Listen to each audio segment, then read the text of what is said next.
This is Franchise Today, brought to you by FRM Solutions, providers of the best-in-class software solutions for franchise relationship management. Franchise Today is your destination for weekly information, conversations, and interviews with accomplished industry leaders, all of whom share best practices for sustainable growth and sensible franchising. Here now, your host, Stan Friedman, to kick off this week's podcast. On Wednesday, March 25th, this is another very special edition of Franchise Today, brought to you by FRM Solutions. I'm Stan Friedman, and today, as always, I thank my sponsors for their participation in making this podcast possible, enabling me to bring this information to you. But this week, as last, we are going to once again dispel with the usual front of the house birthday greetings and commercials. As we all know, we are in the second week of some very unusual times and uncharted waters. And special times call for special circumstances, so today, I'm going to once again thank Transitive and Zoracle Spot On Profiles, along with FRM Solutions, for their continued support. But I'm going to also forego airing their commercial messages so that we can go straight to the heart of what's gripped us all and continues to frighten a great many. Of course, I'm talking about COVID-19, this global pandemic that has polarized us all as franchisors, franchisees, suppliers, as individuals, and even as a society. Today I'm going to invite Mike Drumm into the conversation. Mike is a franchise lawyer and friend, and together we're going to discuss some of the immediate legal implications that this moment in time is having on our businesses and our lives, and to look ahead to the extent that we can to what franchisors need to be considering as pertains to FDD renewals, as like it or not, we're in the thick of the season. And there are long-term implications to the current events that need to be considered as well. Drumm, too, has built his practice, which consists of 24 attorneys, on a virtual basis and has some insightful tips to share about how to operate one's business remotely, which could have some powerful and meaningful implications for all of us now, as we all find ourselves just a week into what could be a much longer need to remain socially separated. So a bit more about Mike Drumm. Before founding Drumm Law, Mike wore a suit and a tie every day and worked at a large national law firm. What he is most proud of today is being the father of 3 young kids and hearing the following statement when he meets people, and I quote, "You don't remind me of a lawyer." Mike is continually recognized as a Franchise Times Magazine Illegal and 1851 franchise legal player, and is a designated CFE, an accomplished entrepreneur and business founder of startup businesses of his own, including Party O'Clock, a revolutionary DJ company for parties and special events. Mike Drumm, welcome to Franchise Today. Thanks for having me, Stan. Long-time listener, first-time caller. Where have I heard that before? That's a talk radio hallmark, right? You bet. Well, appreciate you being here with us, Mike. Man, we are in some wild and crazy times, and crazy times call for a second week in a row having an attorney on my podcast. Don't think I've done that in 5 years' time, but here we are. And, we're going to talk about a few things today, not the least of which is for 10 years you've been building a business in the virtual world of working from home, albeit not with 3 kids around all the time. But we're going to get to all that after we get to a little bit of what's going on in the current day as this coronavirus COVID-19 continues to grab us all and polarize us, not only as an industry, but as a country and as a people. But let's first give the audience a snapshot of you, Mike, and tell everybody who it is Mike Drumm is and when and how he got involved in franchising. Thanks, Stan. And it's funny, my introduction, especially at franchise trade shows, is, "Hi, I'm Mike Drumm, franchise attorney." I'm sorry. So I understand the sentiment towards my profession. So we're with you on that one. And then I think one of the topics of my talk, which I'm going to go today, is I'd rather be lucky than smart. And that tracks down to my deciding to have a virtual law firm and getting into the franchise space. Once again, luck has been great in that regard, and I'm thankful for that. Drumm Law is a virtual firm. We turned 10 in October. Work with a lot of franchisors, and I'd kind of like to jump into how I became a franchise lawyer. It was 2005, and I just got my first legal job at a San Antonio law firm, and I lived near this small startup business called Massage Heights, and I remember they had a $29.99 massage, and it was a block from my house. So being stressed as a young lawyer, I remember walking in, And of course, while I'm waiting, chatting with the person behind the desk, and they actually was one of the owners, and they said, "Oh, well, what do you do?" I go, "I'm a lawyer." And they go, "Well, do you do franchising? Because we're looking for a franchise lawyer." And I'm like, "Absolutely."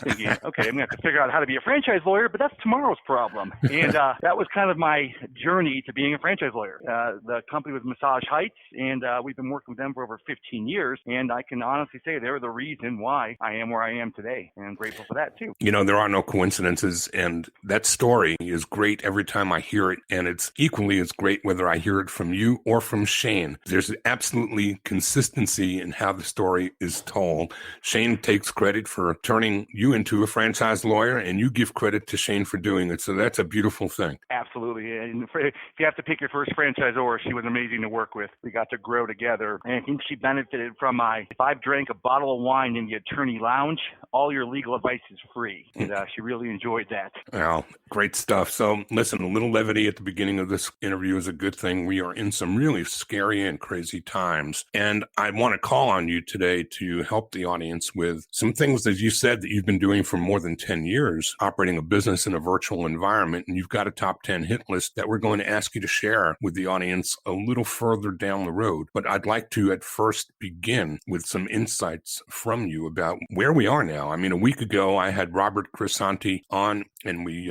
talked also with Charles Intercole, a franchise attorney, about some advice he was offering up then for franchisors who may not yet have started thinking about the conversations they needed to begin having with their franchisees. And so he served up some very insightful ideas about how to get those conversations going about royalty abatements and doing whatever it is that one can do to help franchisees in these dire times. We're a week into this crisis now of social separation and virtually working from home to the extent that there's work to do. Franchising is in a crazy place right now, Mike. And I want your insights now that many businesses are a week into being dark. What do you see? Where are we? From your perspective, what are you seeing right now, and where do you see this heading? So I think the first thing I like to say is everyone needs to take a deep breath, just good practical advice, right? Because of the unprecedented time that we are in. It reminded me of a quick story I had of a client 2 days ago. They called me and they said, "Hey, we want to help our franchisees." One of our owners just did an announcement on a conference call and said, "We are dropping the royalty down to 4%. And they actually have a 5% royalty and a 2% ad fund. And the other owner said, "Well, hey,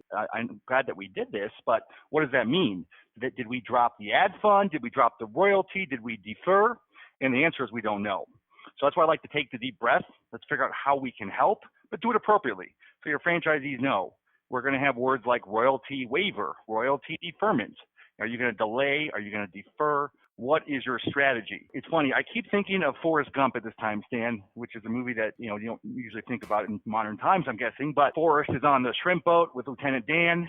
They're not doing great, but all of a sudden the storm hits, and Forrest's shrimp boat, Jenny, is the only boat left on the water, and therefore they are the most successful shrimping boat there is. And I think that's something to keep in mind is we have to survive this storm so that our shrimp boat can float when the sun comes out and the clouds part, right? So we have to look at short-term survival, franchisors, both for their business and for their franchisees' business. And I think the next tip we're going to look at is flexibility. We love system standards as a franchisor. We love a lot of control. Well, when the governor shuts down any in-service dining, there has to be flexibility so that your franchisees can ride out that storm. And you as a franchisor need to communicate that you're on board to try to help them the best way you can. What about some of those franchisors out there, Mike, that are relatively new themselves? I mean, what do you say to an emerging franchisor who doesn't yet have hundreds of locations around the world? These guys are now faced with the inability to collect revenue from existing franchisees at the same time as franchise sales comes to a complete standstill. So great question, Stan. Talking to the new guys, there are going to be some benefits to being new here and some disadvantages. For the new people, work on your corporate stores if you have them. Hopefully you're in a situation where you can try to weather the franchise storm by using your corporate stores. That's what we see a lot of small franchisors. They have those corporate stores that did great, and that's what encouraged them to actually franchise. Now, once again, if we're in a situation where our corporate store is shut down as well, we may have to start looking at other options. And I have a step 1, step 2 presentation I work on for businesses this week and next week, it's ask for help. If you owe money to anyone, including your lawyers, your landlord's bank, now is the time to reach out because they want to keep you as a client. And if you go out of business, you won't be a client. So cash is king and reach out. And I like step one. Don't look at the documents. Don't look up things like force majeure yet. Don't look at casualty. Let's just see if we can get by with a little help from our friends, is what I like to point to in that, and see what options are available.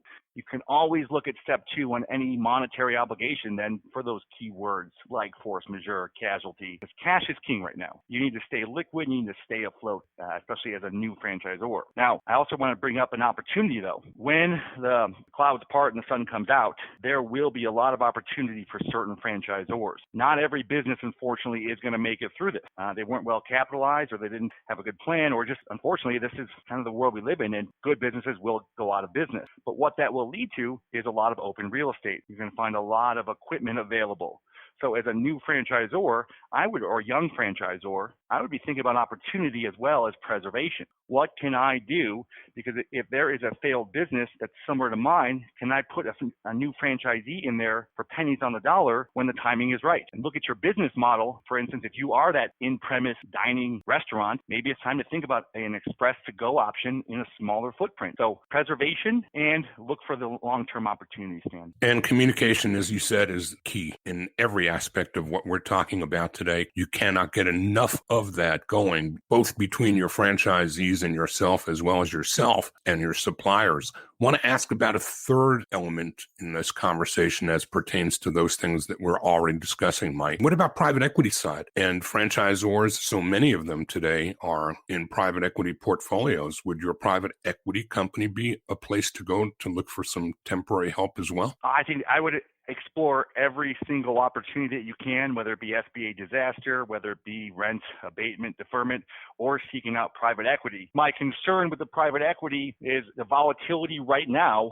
Are they willing to step up, or do we want to wait and see if we can get any predictability? Where are we in week 2? And I don't know where they're at. Are they able to even make the right decisions that could help because of the disruption? Right. Well, it's just a thought that occurred to me. I don't think there's any stone that should be left unturned. I don't think you're going to go out and find a private equity partner in these times, but if you've got one already, I just wondered if that might be a place to find some short-term relief for some of those franchisors that are more in the emerging or mid-range categories than the large legacy brands that probably have some stockpiles of cash. I love it. I think it's a great idea, and that should be explored. This is the time to think creative. This is the time to think outside the box. All right, Mike, let's move this down the road a little further. And you brought up the words force majeure. I want to talk about that again, too. We all know historically that any time a franchise relationship has ever been put into jeopardy, the first place that a franchisee goes to try to unravel or unwind a relationship was to say that they weren't disclosed properly. And we all know that that's been just the way it's been for years. What do you see about force majeure? Do you think that those force majeure clauses are going to start coming into play in ways that nobody ever contemplated? I think there will be several. But I'm trying to think what word I want to convey. For every continuing legal education course offered within the next year, there will be a dedicated section on force majeure. I can just imagine, the most underlooked clause until now. One thing, if you want to look at your contracts, whether you're a franchisor with a lease or you want to help your franchisees, force majeure clauses, this will most likely qualify as a force majeure. But there's one key sentence you have to look for that will spell bad news for you, is most of the time there is an exclusion in force majeure clauses for monetary or financial obligation. So skim your section right now for force majeure to see if there is that. It does not apply to your monetary obligation, i.e. your obligation to pay rent or your obligation to pay royalties to your franchisor. And then I think, since lawyers, we love to draft as much as we can, you're going to see a whole new section, code red section that will combine force majeure, combine government shutdowns. What can the franchisee do? How can they mobilize? I can see kind of a section in the franchise agreement, and I can see a big update in your franchise operations manual. I hate to use another bad analogy, but back to all the movie theater and school shootings, we kind of saw a similar approach, especially when it came down to operations manuals.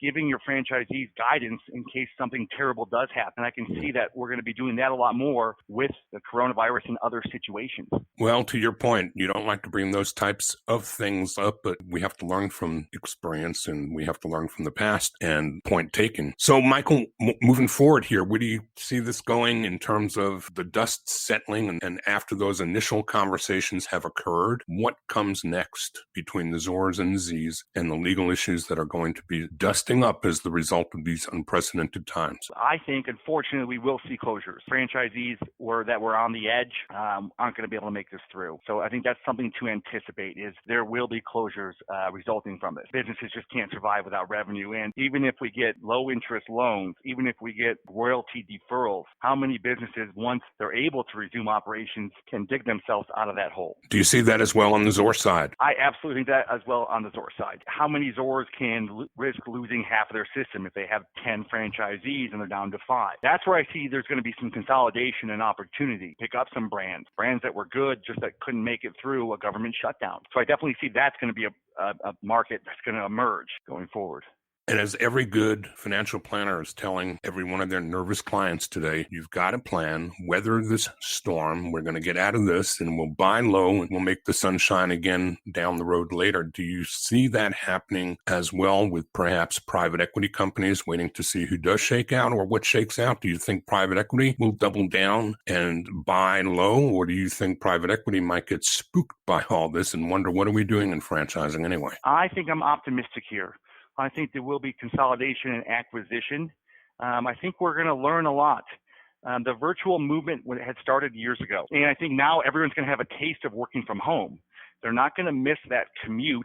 They're not going to miss parking downtown. And one of the things when I hire someone new, I say, here's one benefit I'm going to give you. You are going to gain an hour a day, because from the time you wake up to the time that you can actually work, versus wake up, eat, get dressed, drive downtown, park, go to your office building, go up to your elevator, get to your office, log in. So we have a taste of this virtual life. One of the things I keep thinking about is, if you knew this was going to happen 6 months ago, what could you have done differently? I think this is a time for everyone to kind of see, hey, wow, I was getting metaphorically fat, and it's time to slim down. I'm feeling this on a personal level. We're actually going through our freezer. We're actually making sure we have the right amount of food. We're not cooking excess. We're saving. And I think that's a good reminder that, given the economy that we had, we didn't think about this. So think back to that 6 months. Okay, if I'm launching a restaurant concept, or maybe I'm going to evolve into that delivery concept. How can I do that? I'm going to evolve into the all-natural food. I'm going to have here is our protocol for making sure that everything you get from us is clean. Super clean environment. We have hand sanitizer.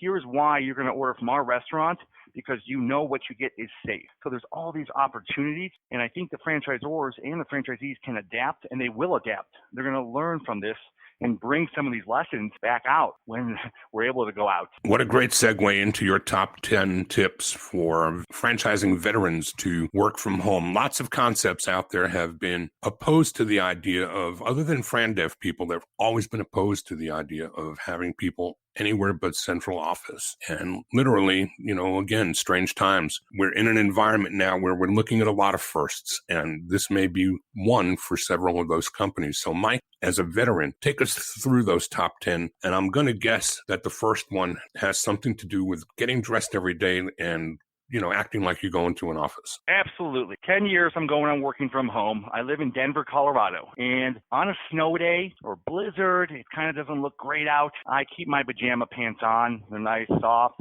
Get my t-shirt on, and then I try to work. And in the back of my head, something just isn't there. And honestly, when I then say, okay, Mike, stop, and I actually go put some jeans on, do my hair a little bit, the psychological change is huge. Okay, I'm like, now I'm ready to work. Even though that's the only thing that changed, just that mental aspect. You don't have to put your suit on. You don't have to put full makeup on, but do your hair and get dressed in a nice pair of jeans. And I have to wear actually tennis shoes. I even have slippers, I have to get my tennis shoes on. Okay, this is work time. So my first tip is get out of the bedroom, both physically and mentally, right? If you want to work on the weekend and you pull your laptop out, and this may be in normal times, it's okay. Hey, I'm doing a bonus work on the weekend. Let me just knock these emails out. That's great for temporary. But if you are working from home regularly, you have to get out of the bedroom. I want to summarize that and say then, whatever it is you would wear to work, going to wherever it is you go today, dress the same way and just do it from home. And in your case, Drumm, anybody who knows you, a pair of jeans is uniform. But if you wear a suit or you wear a jacket and slacks, get into your jacket and slacks. Just do it from home. Keep your mind consistent with what you call your environment for work. Number 2. Excellent. Set up a work area. Once again, unless it has to be the bedroom, try to find an area that could be your own, whether it's a guest bedroom, if you're fortunate enough to have a basement, but set up that work area. I currently have a 9, 8, and 6-year-old, but when I started Drumm Law, we had younger kids, and I remember being on a conference call with the opposing counsel, and all of a sudden I look up, and there's a 2-year-old in my office. And anyone who's had a 2-year-old knows you can't just ask them to leave. And if you even try to forcibly remove them, that usually is going to result in screaming. So one of the tips I learned early on, I got an electronic door lock with a code, and my wife has the code and I have the code, but the kids do not. So basically separating them, physically separating them from your work area. Here's a tip. If you can't have that physical area, let's just pretend you're in that studio apartment or there is no separate room, set up a technological work area. And my favorite piece of technology, noise canceling headphones. I use Bose, but Sony has a great pair as well. And I love the commercial stand of Aaron Rodgers walking through the Chicago Bears stadium. Everyone's throwing and yelling, and he's got his Bose headphones and classical music. And I can be on my laptop upstairs in the family room, and there is fighting, and I have my FDDs in front of me, but I have my headphones on, and I kind of feel like I'm separated, isolated in that own workspace. So if you can't have your physical workspace, work on getting your technological workspace. Great insight, Mike. Take us to the next one. Where do you go from here? Okay, so after we have a work area, let's talk about a workstation. Once again, if you have the laptop that you checked out and worked out on the weekends for 10 minutes or an hour, that may not be ideal. You're trying to keep your productivity up. As a lawyer, my tools are my computers. So I have two 46-inch monitors and a 28-inch monitor. I run a 3-monitor setup. I think in this world, we're kind of on the 2-monitor setup at a minimum. So if you are at home, you may have to revisit. Is your 13-inch laptop going to be good enough for several weeks? And another tip that I got was you can actually get a USB additional monitor. They're about $100 on Amazon. And that way you can add it to your current laptop. But set up your workstation so that you can be the most productive. Do you need to buy a bigger monitor that you can plug your laptop into? Do you need a coffee maker? I love my morning cup of coffee. I'm sure most people do. You may have been able to get your Starbucks, in the lobby on the way up to your workspace. You can't do that. So if you need your coffee, think about getting a coffee maker and maybe getting some Starbucks coffee for home. Perfectly sensible. Let's move on to the next one, which talks about the psychology of who knows where you are beyond yourself. So the one thing, and this was what I struggled with when I started Drumm Law. I was still a younger attorney, and I wanted to hide my virtualness. No one would know. I have a website. You got an address. So people did not know that I was a virtual law firm. Years later, we embraced the fact that we're a virtual law firm. But my tip here is don't let people know you're working from home unless you want them to, or people should only know that you're working from home if you tell them. So let's not have the dogs barking in the background if we can. Let's not have the TV going. Make sure that you can convey the professionalism. As a lawyer, people pay for my advice, and I think they would not be happy if they're paying for my advice and trying to hear it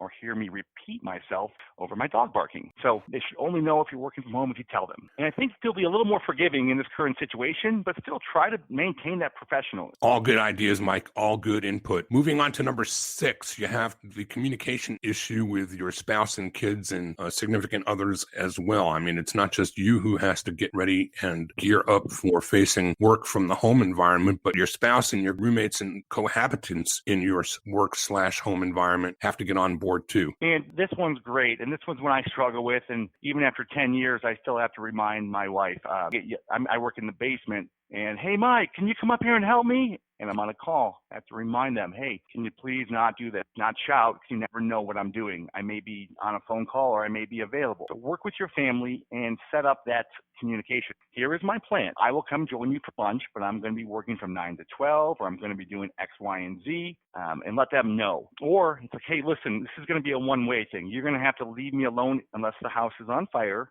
but I may need my 10-minute break. So I may come upstairs or come out of the office and interact with you, but if you can, from 9 to 5, go on my schedule so I can get the work done, if at all possible. And talking about breaks, you have to be certain that you actually program those for yourself too, don't you? Absolutely. This is a productivity hack that I've been trying to do, and this will help even in normal time. Schedule your day, at least by the hour, and it doesn't matter if you have to adjust or you don't get through the schedule as you anticipated.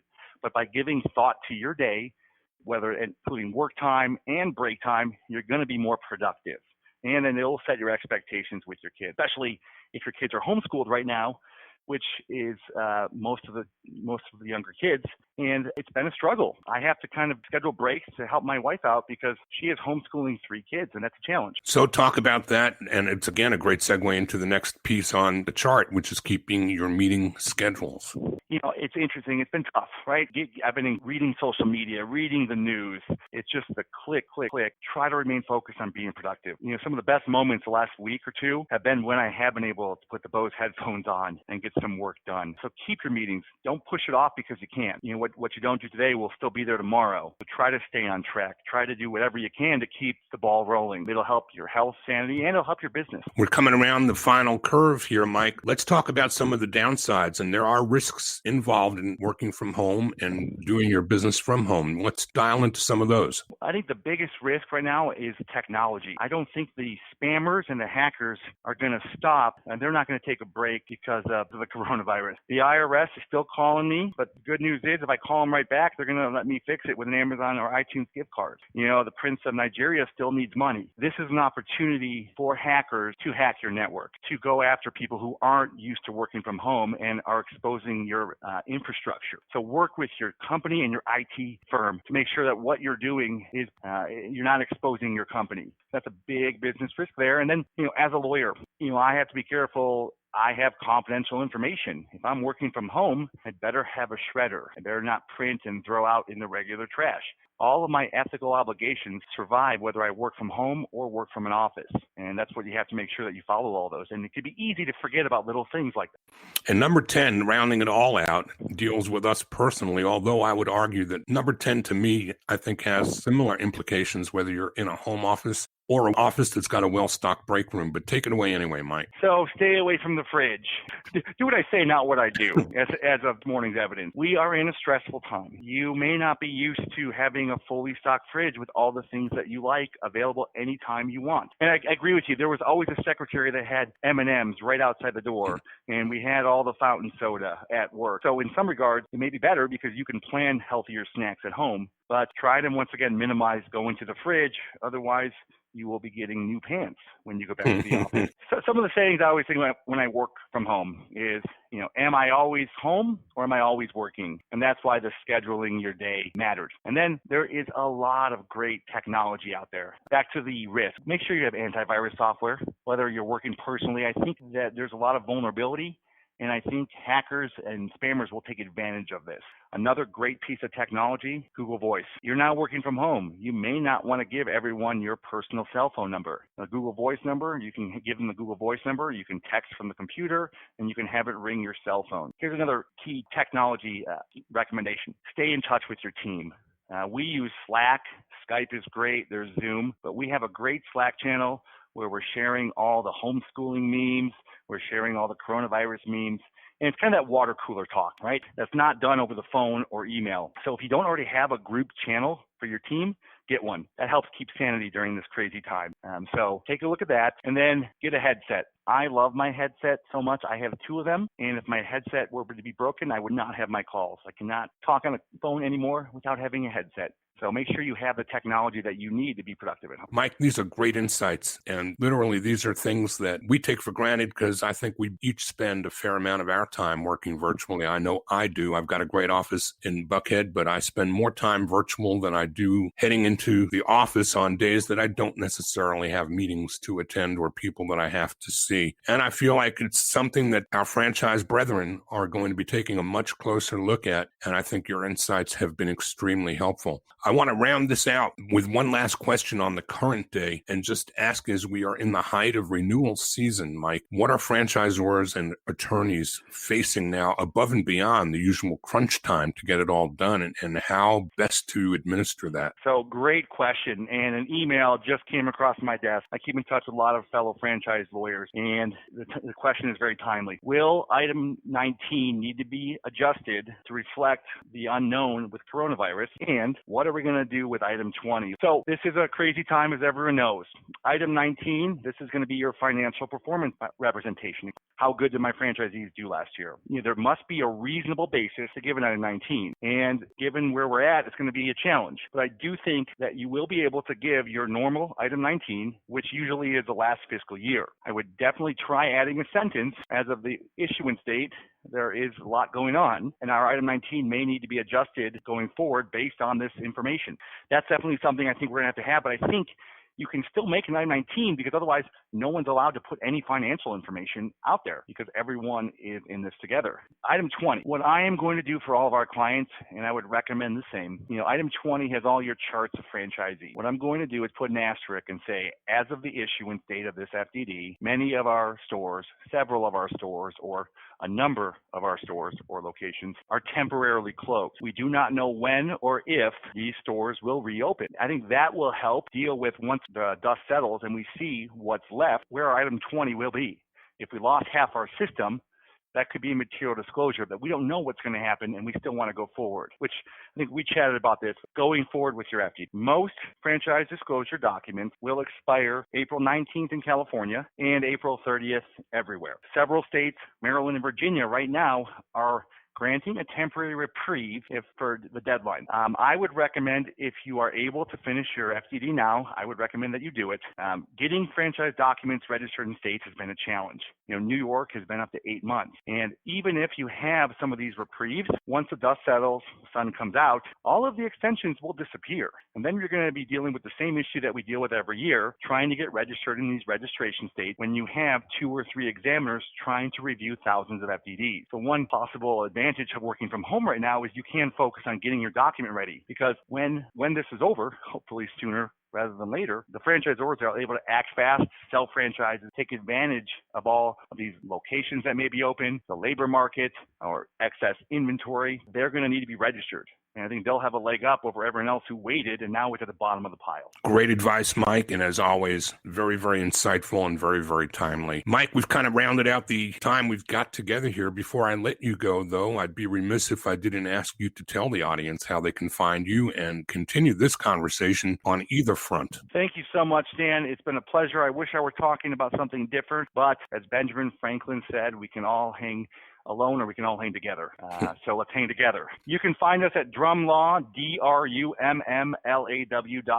I'm not going anywhere for at least the next month or two. All right, Mike, I hope to see you on the franchise trail. 3 conferences, major conferences already canceled in the most recent couple of weeks, and I'm certain that there will be more to come, but I like your expression about the sun's going to be back out and shining bright again. And when it does, I look forward to seeing you, my friend. Thank you so much, Dan. Likewise. Mike Drumm, franchise lawyer extraordinaire, and great wisdom on both fronts on dealing with the situation in the here and now and helping you to think ahead as to how to get virtual in your day-to-day business. I'm going to post a link to Mike's tips to my Franchise Today Facebook page so that you can all reference these again and encourage you to please heed the advice being served by those who know. Minimize unnecessary interaction with others, whether you deem yourselves to be sick or not. Like everything in franchising, we're all in it together, and the actions of a few can have tremendous implications on the many. So please behave responsibly, and hopefully we'll all have a shot at getting out of this mess sooner than later with the ability to make a stronger and speedier recovery. Next week, I'm back with Steve Jackson, CEO of the iconic Hungry Howie's. In his 45 years in this business, he's seen it all, and he'll be here to talk about some of the impact that he and his franchisees and executives are experiencing as they navigate these uncharted waters across their nearly 550 store chain of takeout and delivery pizza shops across 21 states. For now, stay safe, do the best you can, and I'm Stan Friedman wishing you the best, the very best of all things franchising, and Franchise Today is out.